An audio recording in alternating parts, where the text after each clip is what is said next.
नमस्कार, आप सुन रहे हैं Shiv Shakti, the first love story in the universe, मेरे यानी संजू के साथ।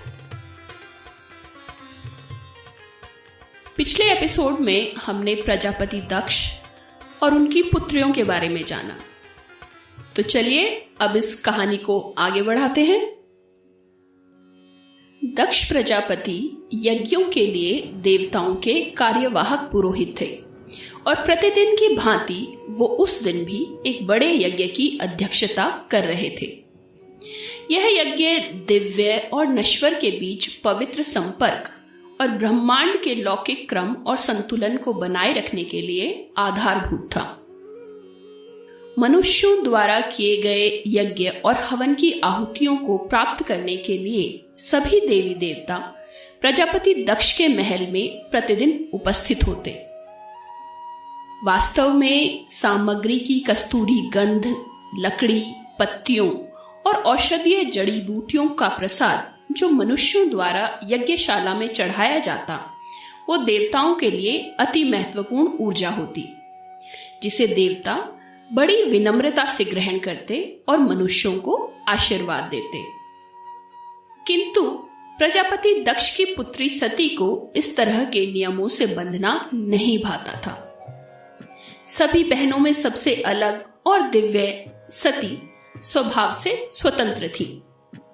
घर के भोग विलास और आराम को छोड़ वो अक्सर मेरु पर्वत के जंगली पहाड़ों में घूमती, चिड़ियों और पेड़ों से बातें करती, फूलों को सहलाती और तारों को निहारती। यज्ञ में अभी समय है, यही सोच उस दिवस भी सती प्रातः काल ही जंगलों की ओर निकल गई।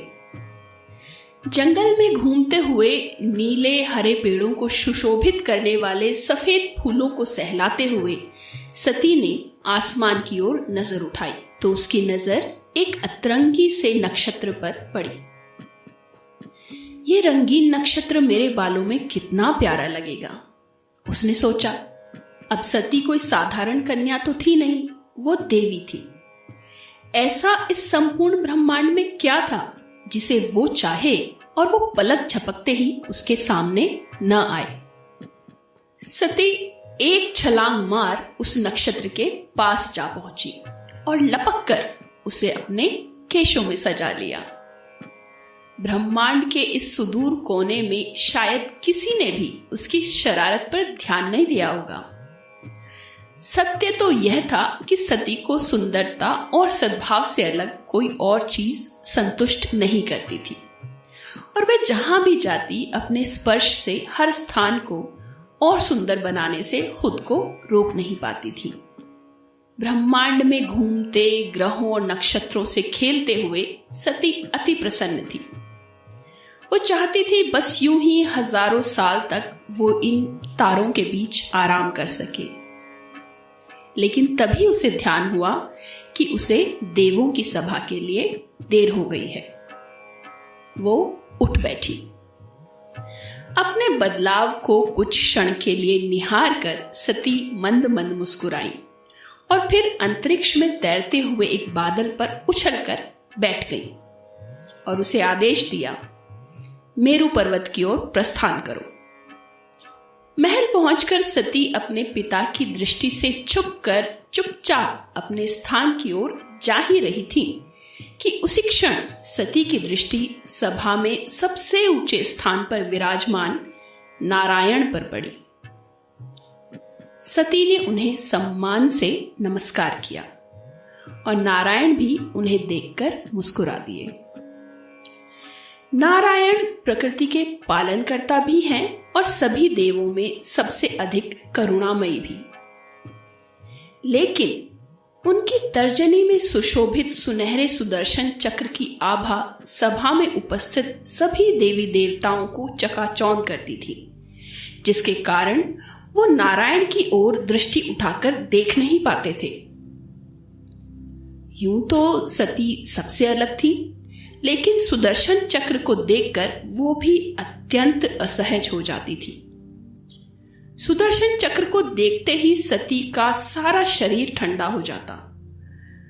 उन्हें कभी कभी ऐसा भी महसूस होता जैसे चक्र उनके शरीर को छोटे छोटे टुकड़ों में विभाजित कर रहा है। थोड़ी देर की असहजता के बाद सती ने स्वयं को संभाला और फिर अपनी माता प्रसूति के पास जाकर अपने स्थान पर विराजमान हो गई।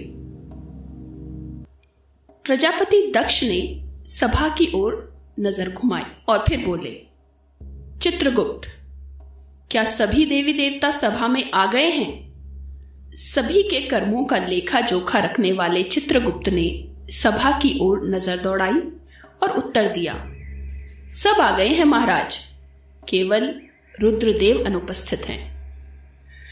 दक्ष प्रजापति रुद्र को पसंद नहीं करते थे और चित्रगुप्त से उनकी सभा में अनुपस्थिति की बात सुनकर उन्हें रुद्र को भला बुरा कहने का एक और मौका मिल गया था। रुद्र, वो वैसे भी इस सभा में आने के योग्य नहीं है। देखना, जरूर भूतों और पिशाचों के साथ बैठे होंगे। छोड़ो उन्हें, यज्ञ आरंभ करो। सती को अपने पिता का ये कटाक्ष थोड़ा अप्रिय लगा। यूं तो वो कभी रुद्र से मिली नहीं थी, लेकिन इस ब्रह्मांड में सभी जानते थे कि रुद्र देवों के देव हैं और उनके आगे दक्ष का कोई स्थान नहीं है। प्रजापति दक्ष ने सर्वप्रथम अग्निदेव का आवाहन किया। अग्निदेव सभी आहुतियों को अपने भीतर समाहित करते हुए अपनी चरम लालिमा पर थे और सभी देवी देवता हाथ जोड़े अग्निदेव से अपने हिस्से की आहुतियों को ग्रहण कर अति प्रसन्न थे। लेकिन सती अग्निदेव की ऊंची उठती लपटों से असहज हुई जा रही थी। आखिर ऐसा क्या नाता था सती का सुदर्शन चक्र और अग्निदेव से? कोई साधारण देवी न होते हुए भी वह इनसे भयभीत क्यों होती थी? कहीं उनका ये भय भविष्य में होने वाली किसी घटना का पूर्वाभास तो नहीं था? जानने के लिए जुड़े रहिए Shiv Shakti, the first love story in the universe से। धन्यवाद।